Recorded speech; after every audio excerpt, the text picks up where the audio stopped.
Hazrat Umar رضی اللہ تعالیٰ عنہ was the second caliph of Islam. حضرت عمر رضی اللہ تعالیٰ عنہ اسلام کے دوسرے خلیفہ تھے.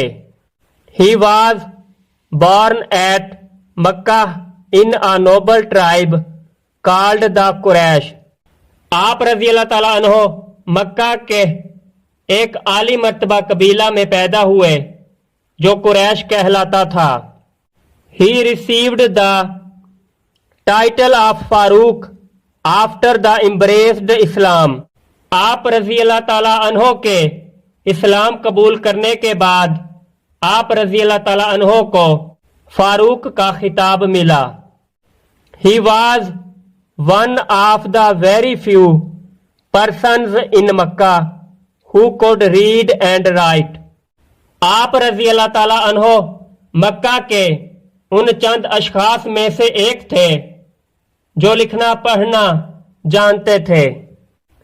He was a tall, strong and brave man. آپ رضی اللہ تعالیٰ عنہ دراز قد، طاقتور اور بہادر آدمی تھے. He was also a very good wrestler, horse rider and swordsman. آپ رضی اللہ تعالیٰ عنہ ایک بہت اچھے پہلوان، شاہ سوار اور شمشیر زن بھی تھے. Business was his occupation. آپ رضی اللہ تعالیٰ عنہ کا پیشہ تجارت تھا. حضرت عمر رضی اللہ تعالیٰ عنہ conversion to Islam was of great value to the Rasul sallallahu alaihi wasallam in his mission of Islam. حضرت عمر فاروق رضی اللہ تعالیٰ عنہ کا اسلام قبول کرنا دین اسلام کی تبلیغ کے سلسلہ میں حضور پاک صلی اللہ علیہ وسلم کے لیے بہت زیادہ قدر و قیمت کا حامل تھا. Afterwards, he رضی اللہ تعالیٰ عنہ remained very close to the Rasul صلی اللہ علیہ وسلم. بعد ازاں آپ رضی اللہ تعالیٰ عنہ رسول پاک صلی اللہ علیہ وسلم کے بہت قریب رہے. حضرت عمر رضی اللہ عنہ remained caliph for 11 years. حضرت عمر رضی اللہ تعالیٰ عنہ 11 برس تک خلیفہ رہے. He conquered a vast empire during the 11 years of his خلافت. آپ رضی اللہ تعالیٰ عنہ نے اپنی 11 سالہ خلافت کے دوران ایک عظیم سلطنت فتح کی.